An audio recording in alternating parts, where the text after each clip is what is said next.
دارالعلوم علامہ عبدالحی حسنی ندوی کا جو رول ہے تربیتی ورکشاپ یعنی سمر کیمپ کے انعقاد میں، اسی طرح اس کے فوری بعد 2 دن کا یہ سیمینار جو مساجد ثلاثہ کے عنوان سے ہو رہا ہے، اس کے بھی انعقاد کا صحرا انہیں کے سر جاتا ہے۔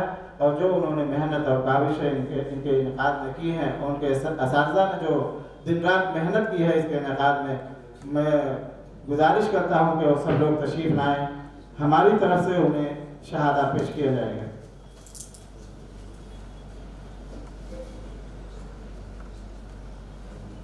انہوں نے یہ گمان کر لیا تھا کہ قاضی مجاہد الاسلام قاسمی رحمۃ اللہ علیہ کے انتقال کے بعد شاید اکیڈمی اپنا کام جاری نہ رکھ سکے، لیکن جب مولانا کی شخصیت کا انتخاب ہوا ایز اے جنرل سیکریٹری تو دیکھیے انہوں نے اپنی صلاحیت اور اپنی استعداد سے کارہائے نمایاں انجام دیے، اور یہ اکیڈمی اپنے اغراض و مقاصد کی روشنی میں مسلسل جو ہے ترقی کی طرف گامزن ہے۔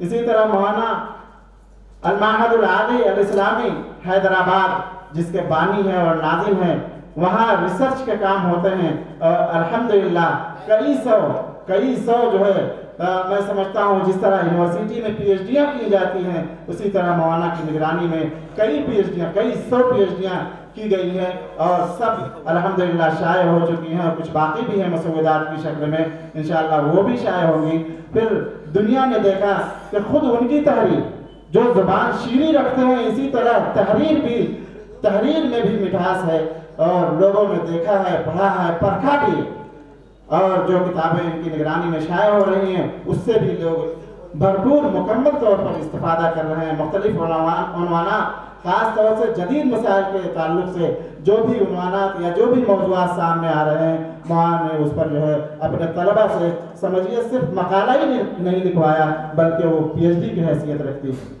میں بہت ہی ادب اور احترام کے ساتھ ہم سب کے مخدوم حضرت مولانا خالد سیف اللہ رحمانی صاحب دامت برکاتہم سے درخواست کرتے ہیں کہ وہ تشریف لائیں اور اپنے کلمات عالیہ سے ہم سب کو مستفید فرمائیں۔ ہزاروں سال نرگس اپنی بے نوری پہ روتی ہے، بہت مشکل سے ہوتا ہے چمن میں دید اور پیدا۔ ایک شعر جو مولانا کی ظاہری جسامت اور ظاہری ہے، جو لوگ کہتے ہیں کہ مولانا بہت ہی سادہ رہتے ہیں، میں انہی کے تعلق سے ایک شعر پیش کرتا ہوں کہ بہت سے دیکھنے والے مگر جانا نہیں کوئی، تمہیں پہچاننے کو بھی نظر درکار ہے ساتھی۔ اسی شعر کے ساتھ میں مولانا سے درخواست کرتا ہوں کہ وہ اپنے کلمات سے نوازیں۔ آپ نے بہت شاعری سنی ہے۔ بسم اللہ الرحمن الرحیم، نحمدہ و نصلی علی رسولہ الکریم۔ ہمارے بزرگ حضرت مولانا ڈاکٹر قاضی محمد مشتاق صاحب، ملک کے معروف صاحب افتاء حضرت مولانا مفتی ابوالجہان صاحب، اس ریاست کے ایک ایسے عالم جن کو اللہ نے دل دردمند اور فکر ارجمند دونوں سے نوازا ہے، یعنی مولانا مفتی محمد جنید صاحب فلاحی۔ اس شہر کے ایک معروف عالم دین حضرت مولانا مفتی عبدالرحیم صاحب، اس جامعہ کے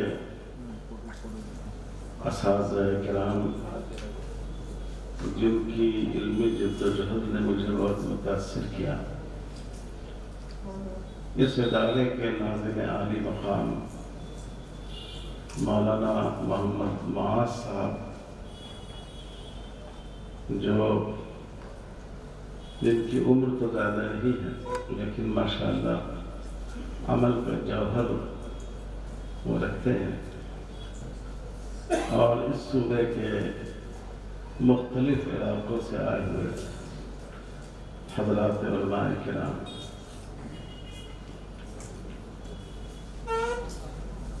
بھوپال میں اس سے پہلے بھی آیا تھا، لیکن اس بار بھوپال کے علماء سے، یہاں کے اہل علم سے ملاقات کا اور استفادہ کا جو موقع ملا، اس سے پہلے نہیں ملا تھا۔ اور آج ہم نے دن کا کچھ حصہ یہ گستاخی بھی کی کہ آپ کے درمیان سے غیر حاضر رہا، اور اس تاریخی شہر اور ایک زمانے میں مسلمانوں کے علوم و فنون کے پائے تخت کو ایک سرسری نظر دیکھنے کا موقع ملا، اور ذہن پر ایک عجیب نقش قائم ہوا کہ مسلم حکمرانوں نے جو بہترین عمارتیں بنائیں، عیش و عشرت کے جو نقشے بنائے، وہ اب زمین بوس ہو رہے ہیں، لیکن انہوں نے اللہ کی عبادت کے لیے اور رسول اللہ صلی اللہ علیہ وسلم کی سنت کو زندہ رکھنے کے لیے جو مسجدیں بنائیں، یا جو ناتمام مسجدیں چھوڑ کر گئے، آج اللہ کا شکر ہے کہ ان کے فلک بوس مینارے مسلمانوں کی عظمت رفتہ کی خوبصورت داستان سناتے ہیں۔ اللہ تعالیٰ کا نظام یہی ہے کہ جو کام اللہ کے دین کے لیے کیا جاتا ہے اس میں بقا و دوام ہوتا ہے، اور جو کام دنیا کی عیش و عشرت کے لیے کیا جاتا ہے تو جیسے دنیا فانی ہے، اسی طرح یہ کام بھی بہت جلد فنا سے دوچار ہو جاتا ہے۔ یہ جو ہمارے مدرسے ہیں، ماشاءاللہ اس شہر میں بہت سے مدرسے ہیں، بہت فعال ہیں، بہت اچھی خدمت انجام دے رہے ہیں۔ یہی اصل میں ہمارے تاج محل ہیں۔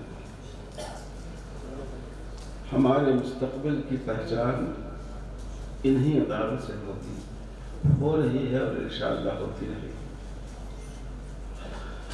میرے بھائیوں اور بزرگوں، وقت بہت کم ہے اور ہم مدرسے والوں کو چندہ لینے کی عادت ہے، تو ہمارے دوست ڈاکٹر حضرت مولانا مشتاق صاحب نے بھی مجھے وقت کا چندہ دے دیا، اور جو وقت ان کا تھا وہ وقت انہوں نے ہمارے لیے چھوڑ دیا، تو اس میں ہمارا نقصان بھی ہے، لیکن فائدہ یہ ہے کہ دو چار جملہ مجھے اور کہنے کا موقع مل جائے گا۔ میرے بھائیوں اور بزرگوں، یہ جو پروگرام یہاں رکھا ہے، یہ اسلامک فقہ اکیڈمی انڈیا نے رکھا ہے۔ اسلامک فقہ اکیڈمی، اس کا بنیادی مقصد موجودہ زمانے میں پیدا ہونے والے مسائل پر بحث کرنا اور ان کے بارے میں شرعی نقطۂ نظر کو پیش کرنا ہے۔ اور اگر میں اس کی وضاحت کروں تھوڑی سی، اور فقہ کی اور اصحاب افتاء کی اصطلاح میں جاؤں، تو یہ کہہ سکتا ہوں کہ یہ ادارہ دو کام کرتا ہے، ایک تحقیق مناط کا اور دوسرے تخریج مناط کا۔ تحقیق مناط سے ہماری مراد یہ ہے کہ اس دور میں جو مسائل پیدا ہوئے، جن کے بارے میں فقہا کے اجتہادات میں ہمیں تفصیل نہیں ملتی ہے، جو شکل بعین ہی نہیں پائی جاتی ہے لیکن اس کی مماثل شکلیں پائی جاتی ہیں، تو ان کو موجودہ دور میں پیدا ہونے والے مسائل پر منطبق کرنا اور اس کا حکم شرعی متعین کرنا اور اس کی رہنمائی کرنا۔ ایک کام تو یہ ہے جس کو فقہائے مالکیہ، علامہ شافعی وغیرہ نے تحقیق مناط کی اصطلاح سے تعبیر کیا ہے۔ بہت سے مسائل اکیڈمی کے اسی انداز کے ہیں۔ مثال کے طور پر رسول اللہ صلی اللہ علیہ وسلم نے، شاید میں نے اس سے پہلے بھی ذکر کیا تھا، قبضہ کرنے سے پہلے کسی چیز کو آگے بیچنے سے منع فرمایا ہے۔ لیکن قبضہ سے کیا مراد ہے؟ فقہائے متقدمین کے زمانے میں قبضے کی ایک ہی صورت تھی، اخذ بالبراجم، اپنے ہاتھوں میں کسی چیز کو لے لینا، اسی کو قبضہ کہا جاتا ہے۔ رفتہ رفتہ اس کے مفہوم میں وسعت ہوتی ہے۔ موجودہ زمانے میں بہت سی ایسی چیزیں پیدا ہوئی کہ جن پر اس انداز سے قبضہ حاصل نہیں کیا جا سکتا۔ جیسے اس دور میں شیئر کی خرید و فروخت ہوتی، ایک بہت بڑی مارکیٹ بن گئی اسٹاک ایکسچینج۔ اب اگر آپ نے ٹاٹا کمپنی کا 1000 روپے کا شیئر لیا اور آپ کمپنی میں آدھن کے کہ میں نے 1000 کا شیئر لیا ہے، یہ ٹرین کا کوچ بناتی ہے آپ کی کمپنی، اس 1000 کی کوئی چیز مجھے فزیکل طور پر دے دیجیے، تو ہو سکتا ہے کہ کمپنی آپ کو آپ کے 1000 روپے کے علاوہ بطور حوصلہ افزائی کے اور 1000 روپے دے کر آپ کو باہر کا راستہ دکھا دے، کیونکہ جو اتنے بڑے پیمانے پر مال تیار کرتی ہے اور جس میں الگ تعین یہ کہنا مشکل ہے کہ آپ کے 1000 روپے کہاں لگے ہوئے، ممکن نہیں ہے کہ آپ کو وہ کوئی چیز دے دے اور آپ کو اطمینان ہو جائے کہ میں نے قبضہ کر لیا ہے۔ تو اب ایسی شکل میں آپ کو اس پر تطبیق کا راستہ اختیار کرنا ہوگا، حکم شریعت اور منشأ شریعت کے، کہ کس چیز کو ہم آج قبضہ سمجھیں۔ آپ نے دیکھا کہ حدیث میں ایک ہی جگہ رسول اللہ صلی اللہ علیہ وسلم نے 2 باتیں بیان فرمائی ہیں۔ نحن نبی صلی اللہ علیہ وسلم من بیع ما لم یقبض وعن ربح ما لم یظلم، جو چیز ابھی قبضے میں نہیں آئی ہے اس کو آگے بیچنا جائز نہیں ہے، اور جس کا رزق آپ سے متعلق نہیں ہوا ہو اس کا نفع جائز نہیں ہے۔ تو اب ہم قبضے کو اس صورت پر اس طرح منطبق کرتے ہیں کہ اگر اس شیئر سے آپ کا نقصان متعلق ہو گیا ہو، اگر اس کی قیمت گرتی ہو تو آپ کا نقصان ہوتا ہو، بڑھتی ہو تو آپ کا فائدہ ہوتا ہو، تو سمجھا جائے گا کہ آپ کا قبضہ ہو گیا۔ یہ تحقیق مناط کی صورت ہے۔ یا مثال کے طور پر ایک شخص امریکہ میں ہے، کمپنی امریکہ میں ہے، اور آپ یہاں سے آن لائن تجارت کرتے ہیں، آپ نے کہا فلاں سامان اتنے فیس بھیج دیجیے، کمپنی نے منظوری دے دی، آپ کے پاس میل بھی آ گیا۔ اب اگر آپ فزیکل قبضہ ہی ضروری سمجھیں، قبضے کی بحث چھوڑ دیجیے، ایجاب و قبول، ہم نے آرڈر دیا یہ ایجاب ہے، کمپنی نے ہمارے آرڈر کو قبول کر لیا یہ قبول ہے۔ فقہاء نے لکھا ہے کہ ضروری ہے ایجاب و قبول کے لیے اتحاد مجلس، دونوں موجب اور قابل ایجاب کرنے والا اور قبول کرنے والا دونوں کی مجلس ایک ہو۔ تو ہم تو آپ بھوپال میں بیٹھے ہوئے ہیں اور دوسرا شخص نیو یارک میں بیٹھا ہوا ہے، کیسے ایجاب و قبول ہوگا؟ اگر فقہاء نے جو پہلے جو صلاحیتیں کی ہیں اور مجلس کی جو تعریف کی ہے اس کے لحاظ سے آپ یہ کہیں کہ نہیں، آپ کو نیو یارک میں جا کر ایجاب کرنا ہوگا اور پھر قبول کے بعد سامان لانا ہوگا، تو وہ دیہات کا ایک محاورہ ہے، 3 پیسے کی مرغی اور 9 پیسے کا مسالہ، اصل شے سے زیادہ قیمت ایجاب و قبول کے اس عمل کو پورا کرنے پر ہو جائے گی۔ تو اب آپ نے اس پر بحث کی کہ مجلس یہ اس میں ظرف ہے، اور ظرف مکان کے لیے بھی ہوتا ہے اور ظرف زمان کے لیے بھی ہوتا ہے۔ تو ہم یہاں مجلس سے اتحاد زمان لیتے ہیں، نہ کہ اتحاد مکان، اور اس کی بنیاد فقہا کے یہاں موجود ہے۔ لہذا اگر یہاں سے آن لائن آرڈر کیا گیا اور دور دراز کسی ملک سے قبول کر لیا گیا تو یہ سمجھا جائے گا کہ ایک ہی مجلس میں ایجاب و قبول کا تحقق ہو گیا ہے۔ تو جو نئے مسائل پیدا ہوتے ہیں میں زیادہ تفصیل میں نہیں جاؤں گا، ان میں سے بعض تو وہ ہیں کہ جن میں فقہا کی مستنبط کی ہوئی علتوں اور صورتوں کو منطبق کرنے کا کام ہوتا ہے، اور دوسرے قسم کے مسائل وہ ہیں کہ جن کی شکل ماضی میں گزشتہ زمانے میں نہیں پائی جاتی تھی۔ دیکھیے قرآن و حدیث اللہ کی کتاب اور اللہ کے رسول صلی اللہ علیہ وسلم کا ارشاد ہے، قرآن و حدیث کے دائرے سے کوئی چیز باہر نہیں جا سکتی۔ جو چیز اس زمانے میں سمجھی جا سکتی تھی حضور صلی اللہ علیہ وسلم نے اس کا مقصد بھی بتا دیا، اس کی شکل بھی بتا دی، اور جس چیز کو اس زمانے میں سمجھا نہیں جا سکتا تھا حضور صلی اللہ علیہ وسلم نے اس کے لیے اصول بتا دیے کہ جب وہ زمانہ آئے، اس کی ضرورت پڑے، لوگ اس اصول سے اس کا حکم نکالیں۔ تو اس لیے ایسے مسائل بعض دفعہ پیدا ہوتے ہیں کہ قدیم فقہا کے اجتہادات میں وہ شکل ہمیں نہیں ملتی۔ ایسے مسائل کے بارے میں حکم متعین کرنا، اس کو فقہاء احناف نے تخریج مسائل سے تعبیر کیا ہے۔ اس لیے ہم لوگ کتابوں میں پڑھتے ہیں ھذا تخریج الکرخی، ھذا تخریج الجرجانی وغیرہ وغیرہ۔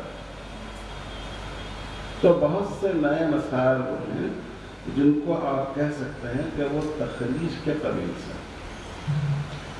انسان کا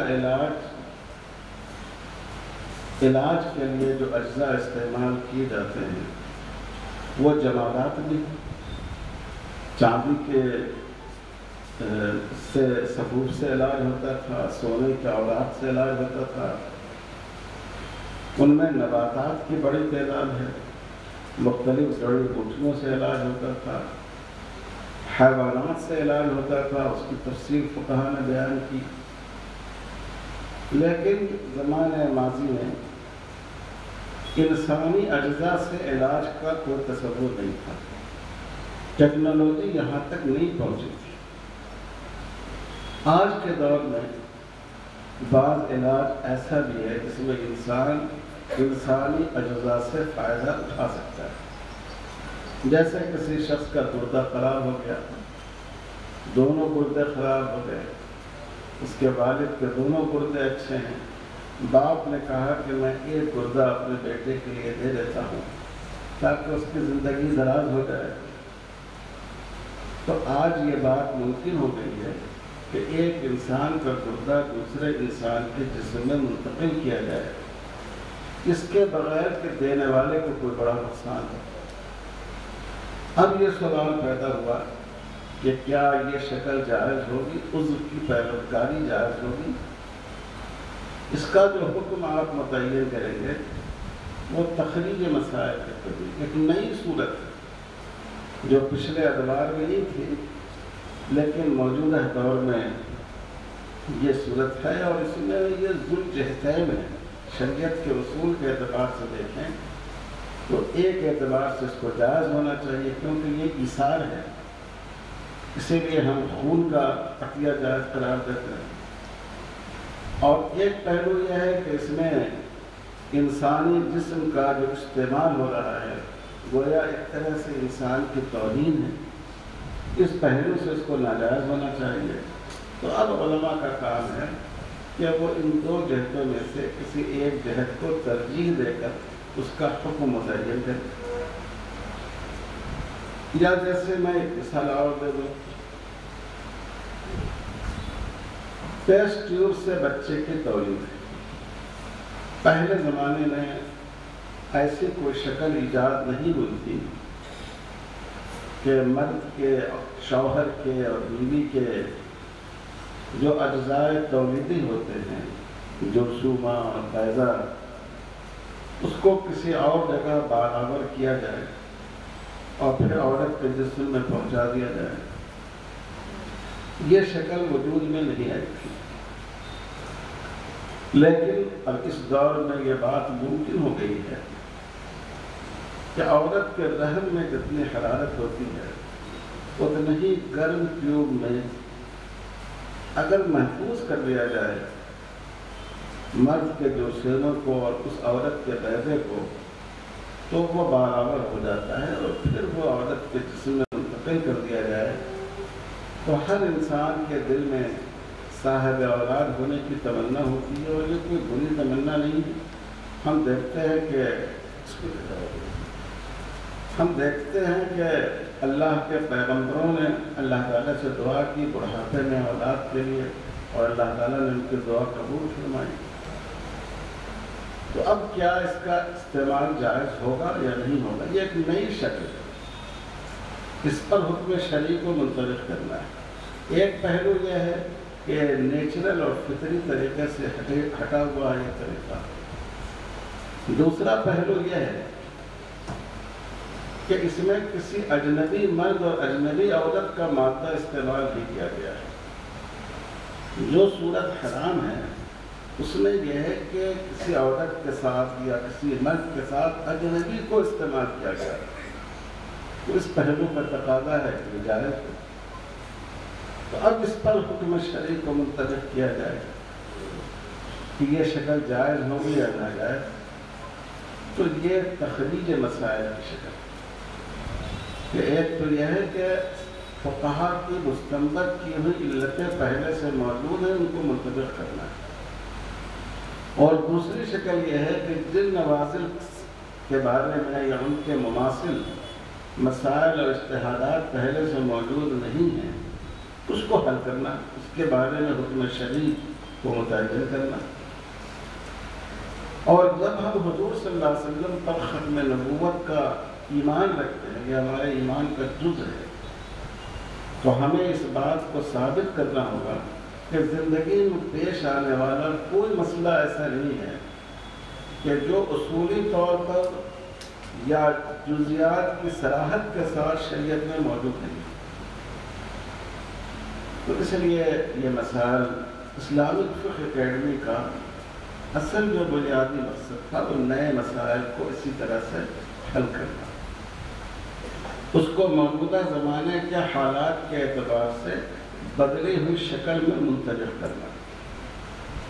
تو اللہ کا شکر ہے کہ یہ کام ہو رہا ہے، اور اب تک اکیڈمی کے 28 سیمینار منعقد ہوئے ہیں، اور جتنے مسائل پوری دنیا کی مجامع فقہیہ، خود عالم عرب میں کئی مجمع فقہیہ مکہ مکرمہ میں ہے جس کا ممبر میں بھی ہوں، جدہ میں ہے، اور سوڈان میں ہے، برطانیہ میں ہے، امریکہ میں ہے، لیکن جتنے زیادہ نوازل کو اسلامک فقہ اکیڈمی انڈیا نے حل کیا ہے، دنیا کی کسی اکیڈمی میں اس کے 50% مسائل بھی تحریر پائے ہیں۔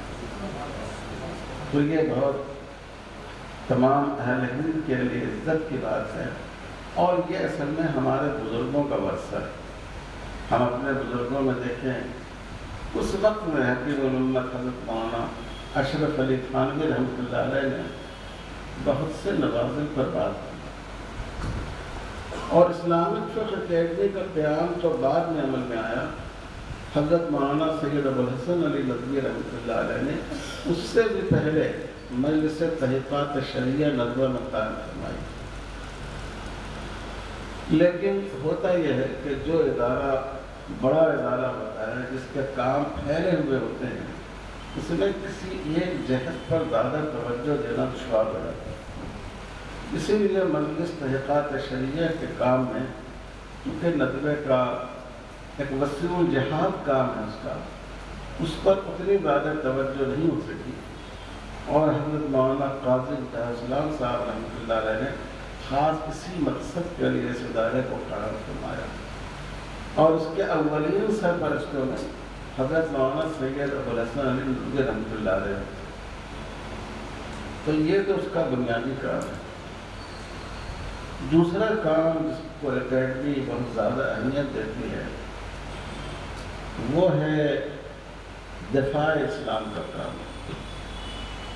موجودہ دور میں جو فکری مسائل پیدا ہو رہے ہیں ان مسائل پر لوگوں کو غور و فکر کی دعوت دینا،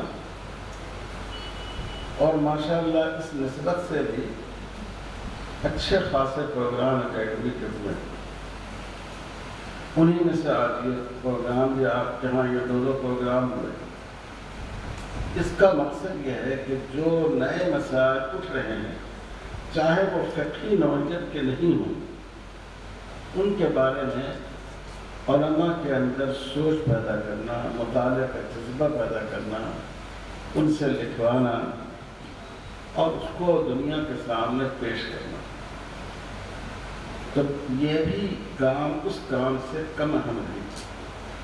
اب دیکھیے ابھی 2 دنوں میں سمر کیمپ میں بھی جو موضوعات آئے، کتنے اہم موضوعات، اگرچہ عنوان یہ نہیں دیا گیا لیکن اس میں بہت سے سوالات کا جواب ہے۔ اسلام پر، مسلمانوں پر جو شدت پسندی کا الزام لگایا جاتا ہے، جہاد کو جو دہشت گردی کہا جاتا ہے، یہ کہا جاتا ہے کہ مسلمان غیر مسلموں کے ساتھ تعایش سلمی کی کہ پرامن بقائے باہم کی صلاحیت نہیں رکھتے، بالواسطہ ان سب کی اس میں تربیت۔ اور یہ جو مساجد ثلاثہ کا پروگرام ہے یہ بھی اس پس منظر میں ہے کہ مسلمانوں میں اپنے مقدسات کی عظمت باقی رہے اور اس کی صحیح حیثیت ان کے سامنے رہے، بالخصوص ان حالات میں جب کہ مسجد اقصیٰ پر یہودیوں کا قبضہ ہے اور وہ اس کی تاریخ کو مسخ کرنا چاہتے ہیں۔ تو یہ بھی بہت اہم موضوع ہے، اور میں حضرات علماء کرام سے یہاں درخواست کرتا ہوں کہ اب ہم لوگوں کو اپنی محنت کا اور اپنی سوچ کا، اپنی کوشش کا دائرہ تھوڑا سا یا تو بدلنا چاہیے یا وسیع کرنا چاہیے۔ ہم لوگ مسلکی اختلاف کے سلسلے میں اتنا زیادہ بولنے لگے، اتنا زیادہ لکھنے لگے، اتنی بحث کرنے لگے کہ ایسا لگتا ہے کہ ہمارا یعنی اسلام کا مقصد یہی ہے، ہمارے مدارس کا مقصد یہی ہے۔ مدرسوں میں تربیت کے لیے مجالس مناظرہ منعقد کی جانے لگی، دیوبندیت و بریلویت کا اختلاف، اور حنفیت و غیر مقلدیت کا اختلاف۔ تو جب آدمی غیر اہم کام میں الجھ جاتا ہے تو اہم کام کی طرف سے اس کی توجہ ہٹ جاتی ہے۔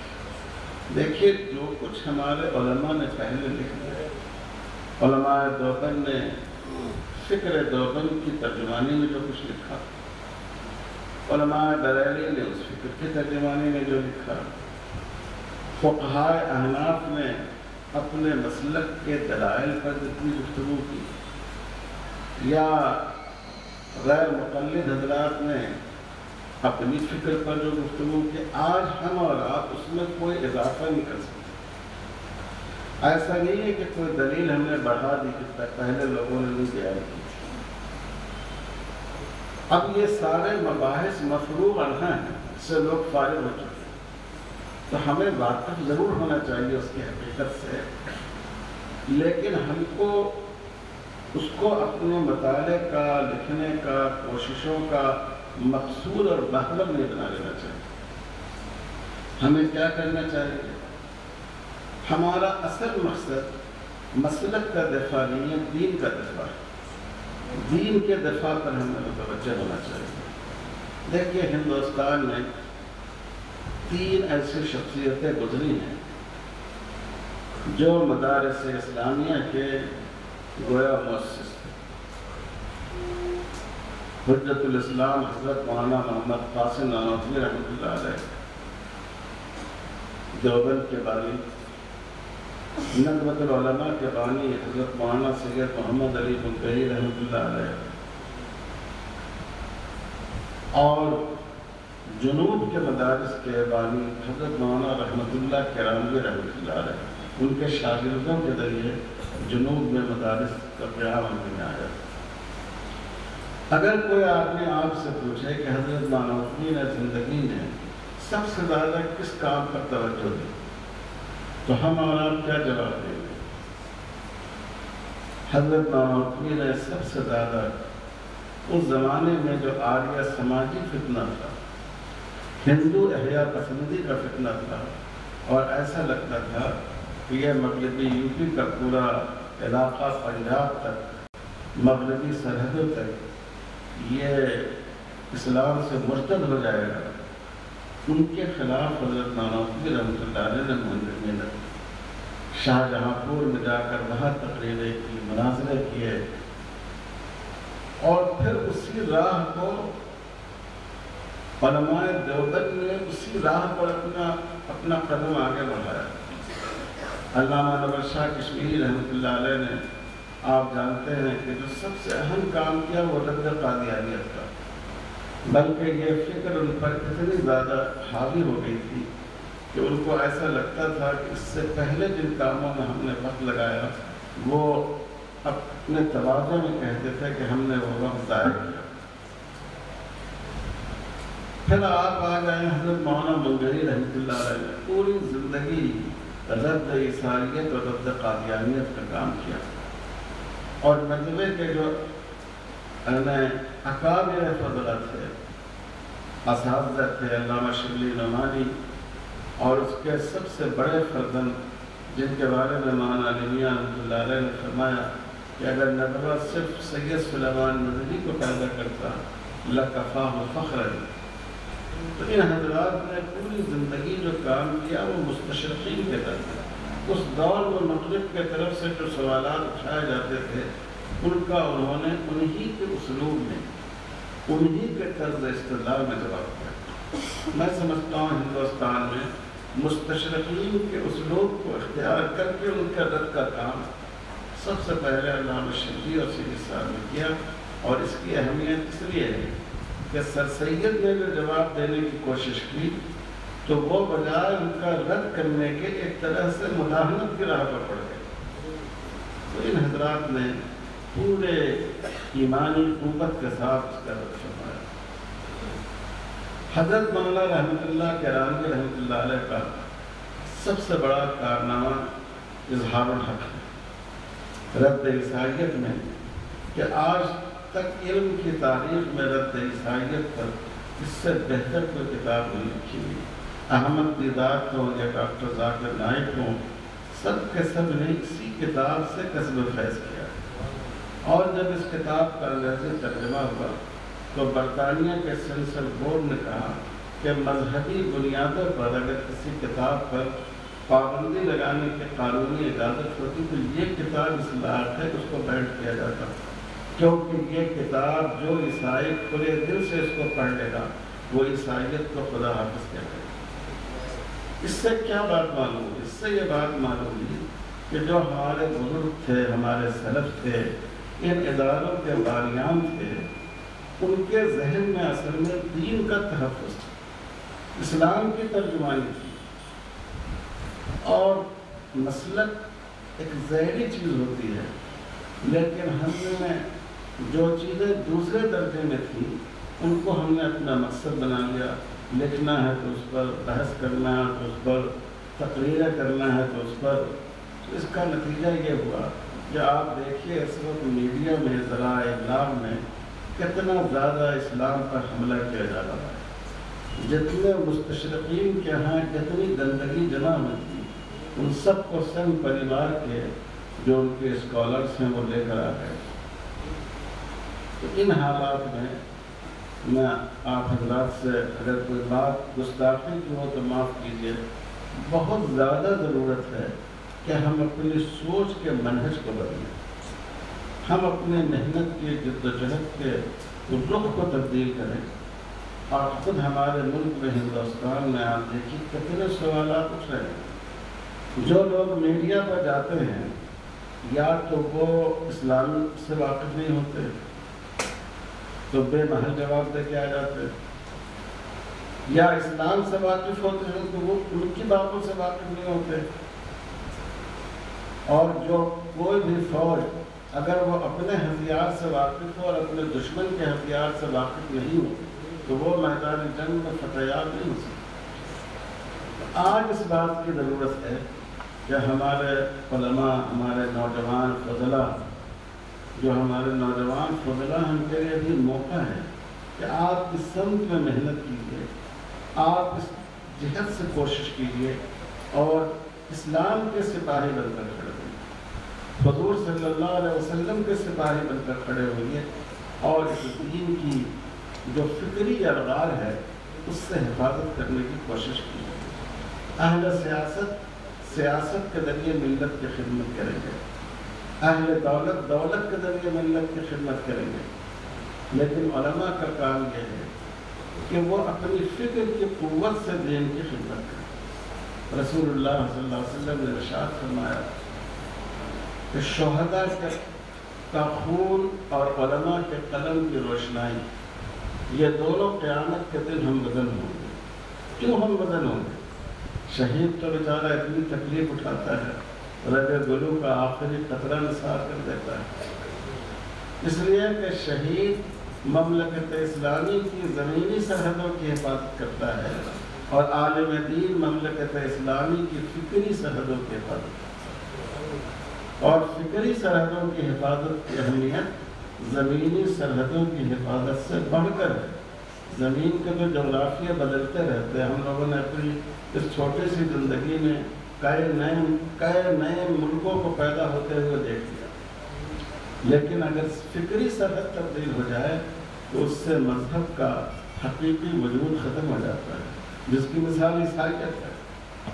تو میرے بھائیوں اور بزرگوں، اس وقت اس بات کی بہت ضرورت ہے. میں یہ مدھیہ پردیش، یہ ہندوستان کا قلب ہے، یہ بالکل وسط میں واقع ہے اور ہندی ریاستوں میں شامل ہے. میں آپ حضرات سے گزارش کرتا ہوں، یہاں کئی مدرسے ہیں جس میں دور حدیث شریف تک تعلیم ہوتی ہے. آپ اپنے یہاں ہندی زبان میں ایک تخصص کا شعبہ قائم کیجیے. ہو سکتا ہے آپ کو عجیب بات معلوم ہے، لیکن نہیں، یہ وقت کی ضرورت ہے. وَمَا أَرْسَلْنَا مِن رَّسُولٍ إِلَّا بِلِسَانِ قَوْمِهِ. ہمارے ملک میں انگریزی زبان کے بولنے اور سمجھنے کا بہت زیادہ معمول نہیں. بہت اعلیٰ درجے کے جو میرٹریسی کے لوگ ہوتے ہیں وہ انگریزی بولتے ہیں، لیکن 99% لوگ ہندی بولتے ہیں، ہندی سمجھتے ہیں، ہندی اخبار پڑھتے ہیں. تو ماشاءاللہ انگریزی زبان کی طرف کچھ توجہ ہو رہی ہے. میں یہ درخواست کرتا ہوں کہ آپ اپنے یہاں مدرسوں میں ہندی میں تخصص کا شعبہ قائم کیجیے. ہمارے بچے ہندی پڑھیں اور ایسی ہندی پڑھیں، ایسی ہندی پڑھیں کہ جو غیر مسلم بھائی ہیں ان کو ان کی تحریر پڑھنے کی تمنا ان کے دل میں کر بیٹھے. جو آج کے لٹریچر کی مقبول زبان ہے، اس زبان میں پڑھیں. آپ کو معلوم ہوگا حضرت مولانا محمد قاسم نانوتوی رحمۃ اللہ علیہ نے اپنے زمانے میں دارالعلوم کے نصاب میں سنسکرت زبان کو شامل فرمایا تاکہ لوگ سنسکرت سے واقف ہوں. اور مولانا محمد علی جوہر رحمۃ اللہ علیہ جو کامریڈ نکالتے تھے تو حالانکہ وہ انگریز مخالف تھے، لیکن اس بچے کی زبان کی وجہ سے انگریز اسے حاصل کرتے تھے اور پڑھتے تھے. اتنا ان کو لطف آتا تھا اس میں. تو ہماری صف میں ایسے علماء پیدا ہوں جو ہندی زبان، جو ہمارے ملک کی زبان ہے، بہت بڑی اکثریت کی زبان ہے، اس زبان میں وہ ایسی مہارت حاصل کرے کہ وہ اسلام کا صحیح تعارف کرائیں اور جو آج ایک یلغار سی ہے اسلام پر اور مسلمانوں پر، اس کا وہ جواب دینے کے لائق. آپ سوچئے کوئی چیز نہیں بچی ہے. حضور صلی اللہ علیہ وسلم کی ذات پر، قرآن مجید پر، حدیث پر، صحابہ پر، ہماری فقہ پر، شریعت کے احکام پر، ہر جگہ اسلام کو نشانہ بنایا جا رہا ہے، بہانہ تلاش کیا جاتا ہے نشانہ بنانے کا۔ تو ایسے حالات میں اگر ہم بالکل آنکھ بند کیے رہیں، اب ہماری غفلت کا حال یہ ہے کہ ہم لوگ اس سے بھی باخبر نہیں ہیں کہ کیا باتیں ہمارے خلاف کہی جا رہی ہیں۔ تو اس لیے حالانکہ اس کا موضوع تھا مقامات مقدسہ کی اہمیت، پھر میں نے ضروری سمجھا کہ یہ جو ہے بہت اہم گوشہ ہے، اس گوشے کی طرف آپ کو ہم لوگ متوجہ ہوں۔ اور جہاں تک مقامات مقدسہ کی بات ہے، رات بھی اور آج دن میں بھی اس پر کافی بات ہو چکی ہے، اور اس کی بھی ہمیں کوشش کرنی چاہیے کہ جو مقامات مقدسہ ہمارے ہاتھوں میں ہیں ان کی عزت و حرمت کو تو ہم برقرار رکھیں۔ بدقسمتی کی بات یہ ہے کہ جو مقامات مقدسہ مسلم ملکوں کے ہاتھ میں، جن کو اللہ تعالیٰ نے اعزاز عطا فرمایا ہے تولیت حرم کا، آپ دیکھ رہے ہیں کہ وہ کس طرح حرم کی آبرو کو پامال کر دی۔ اس پر بھی ہمیں ہمارے بزرگوں نے کیا، دیکھیے خلافت کا مسئلہ عالم عرب کا تھا، ترکوں کا، عربوں کا مسئلہ تھا، لیکن ہمارے بزرگوں نے اس ملک میں خلافت تحریک اتنی قوت کے ساتھ اٹھائی کہ گاندھی جی مسلمان تو نہیں تھے لیکن وہ بھی اس تحریک میں شریک ہو گئے۔ تو آج اس بات کی بھی ضرورت ہے کہ ہم ایسے مثال میں ملی غیرت کا ثبوت دیں، زیادہ سے زیادہ سعودی سفارت خانے کو، سعودی خطوط کو، سعودی حکومت کو خطوط لکھیں کہ یہ جو حرم میں اس طرح کے واقعات سامنے آ رہے ہیں کہ جس میں بہت سے احکام شریعت کو علی اعلان پامال کرنے کی بات کہی جا رہی ہے، یہ آپ کو زیبا نہیں ہے اور یہ مسلمانوں کے لیے ناقابل برداشت ہے۔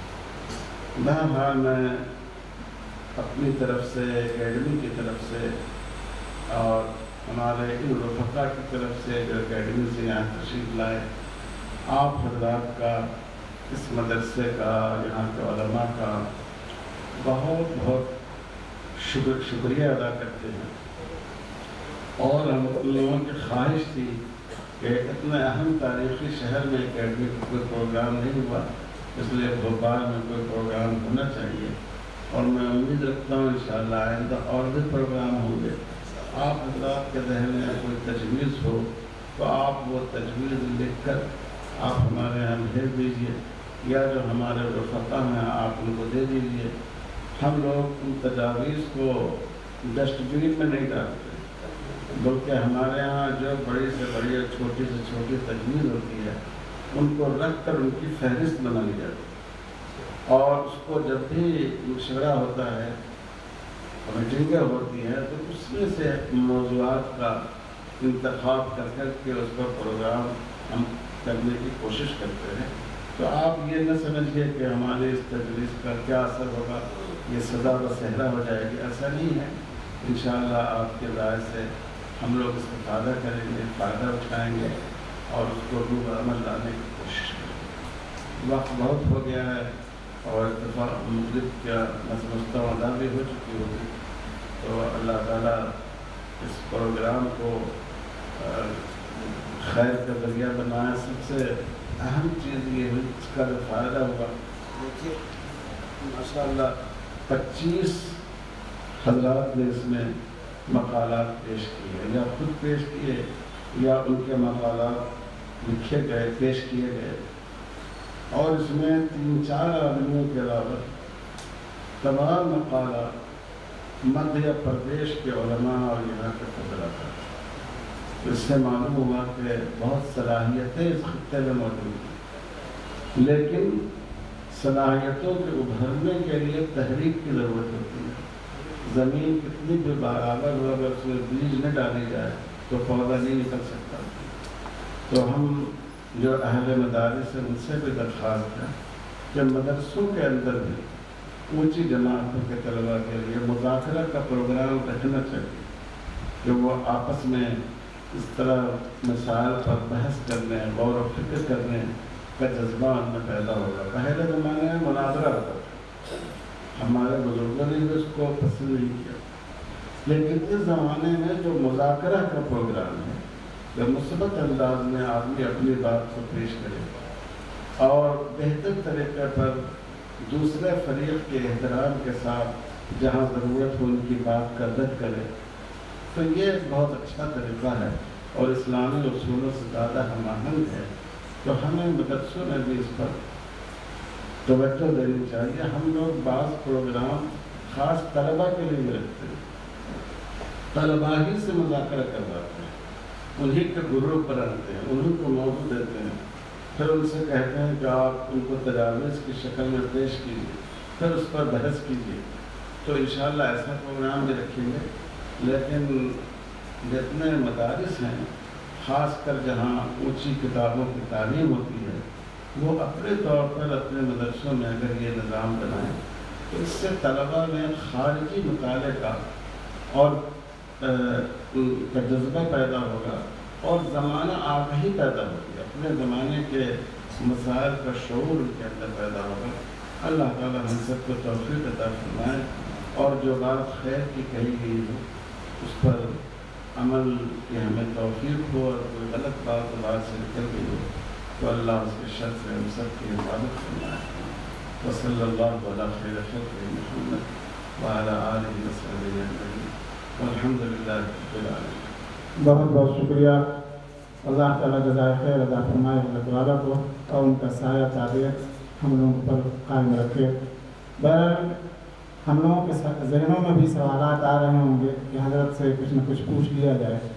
اللہ کے رسول صلی اللہ علیہ وسلم کے زمانے میں بھی جو ان کے ارد گرد صحابہ بیٹھتے تھے بہت سارے سوالات پیدا ہوتے تھے، لیکن ادباً اور احتراماً وہ اپنے سوالات کو روک لیتے تھے اور کسی بدو کا انتظار کرتے تھے تو وہ آئے تو اس کو سمجھائیں اور پھر وہ سوال کریں اور پھر اس کا جواب ہم سنیں۔ ہمارے ذہن میں جو سوالات ہیں اس کو بھی آئندہ مجلس کے لیے اٹھا رکھتے ہیں اور آئندہ مجلس کا انتظار کرتے ہیں، انشاءاللہ وہاں وہ سوالات کیے جائیں گے۔ میں مولانا نعمت اللہ صاحب ندوی سے درخواست کرتا ہوں کہ 2 منٹ میں کلمات تشکر پیش کریں۔ تشریف لائیں مولانا نعمت اللہ ندوی صاحب۔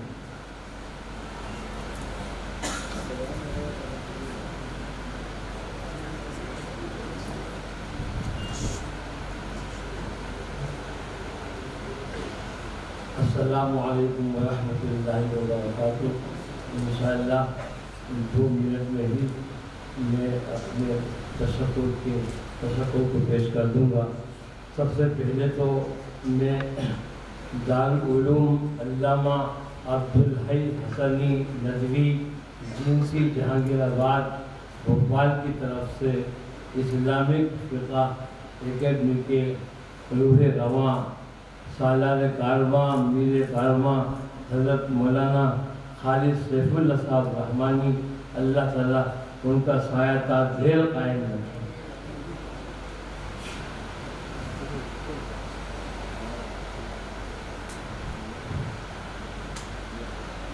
اور تمام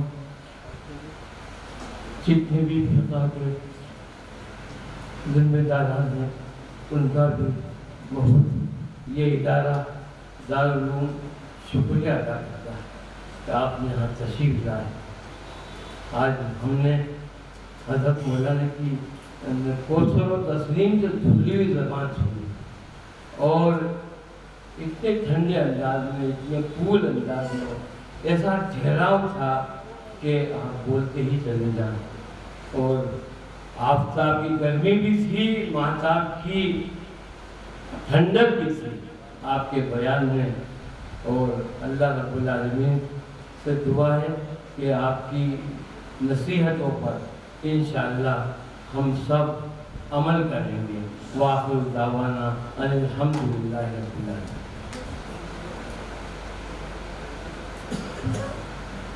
بہت بہت شکریہ اکیڈمی کی طرف سے جو ہے اس موقع سے ادارہ دارالعلوم علامہ عبدالحی حسنی ندوی کے تمام ذمہ داروں کا، خاص طور سے ناظم مولانا محمد معاذ ندوی صاحب کا شکریہ ہم ادا کرتے ہیں۔ اور آپ کے بغیر یہ مجلس سونی ہوتی ہے اگر مقالہ نگار حضرات تشریف میں لاتے اور اپنے مقالات پیش نہ کرتے. لہٰذا میں ان سب کا تہہ دل سے شکریہ ادا کرتا ہوں اور اسٹیج پر ہمارے جو اکابر موجود ہیں ان سب کی تشریف آوری پر ہم شکریہ ادا کرتے ہیں. بس ایک چیز ہے سرٹیفکیٹ جتنے مقالہ نگار ہیں ان سب کا سرٹیفکیٹ جو ہے مولانا معاذ صاحب کے حوالے کر دیا. مغرب کی اذان چونکہ ہو چکی ہے اس لیے میں مولانا سے درخواست کروں گا صرف ایک سرٹیفکیٹ جو ہے ریکارڈ کے طور پر.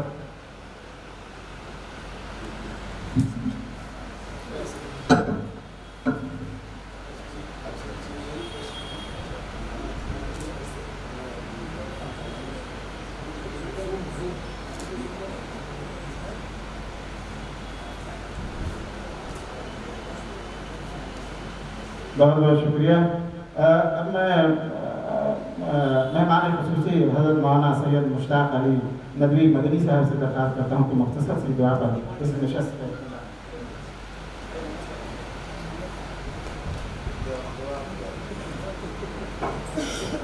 الحمدللہ رب العالمین والصلاة والسلام علی سیدنا نبینا مولانا محمد وعلی آلہ واصحابہ وازواجہ وذریاتہ واہل بیت اجمعین. اللہم انفعنا بما علمتنا وعلمنا ما ينفعنا وزدنا علما. اللہم احسن عاقبتنا فی الامور کلها واجرنا من خزي الدنیا والآخرہ. وصلی اللہ تعالی علی خیر خلقہ محمد وعلی آلہ واصحابہ وازواجہ وذریاتہ واہل بیت اجمعین برحمتک یا ارحم. نماز کا انتظام جیسا آپ کو معلوم ہے اوپر ہے، اور جو باہر سے مہمان تشریف لائے ہیں ان کے لیے کھانے کا نظم ہے.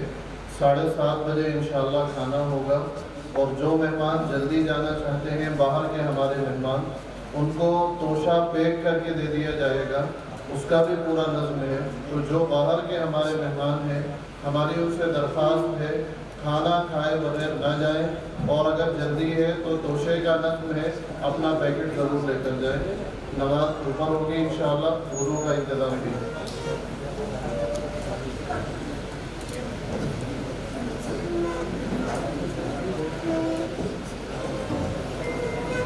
چھ 55 پر 4 منٹ بعد جماعت کھڑی ہو جائے گی انشاءاللہ.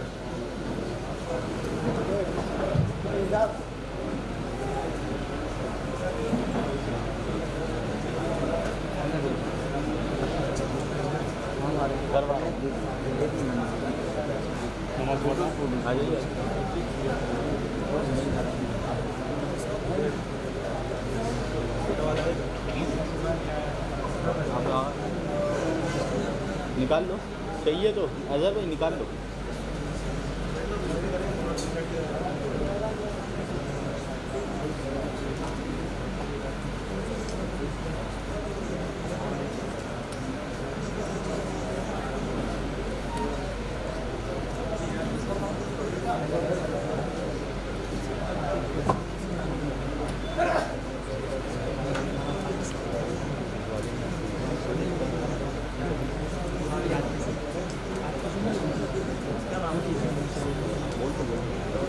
ارے کھینچے نا ایک فوٹو جا رہا ہے، ایک فوٹو کھینچ رہا ہے.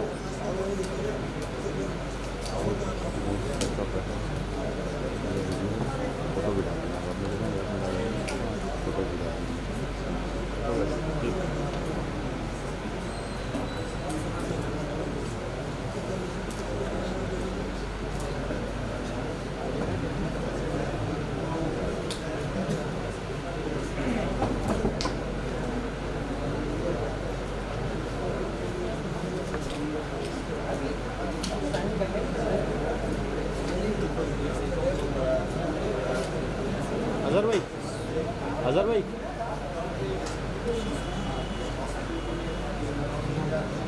ارے 1855 نکالتی ہے.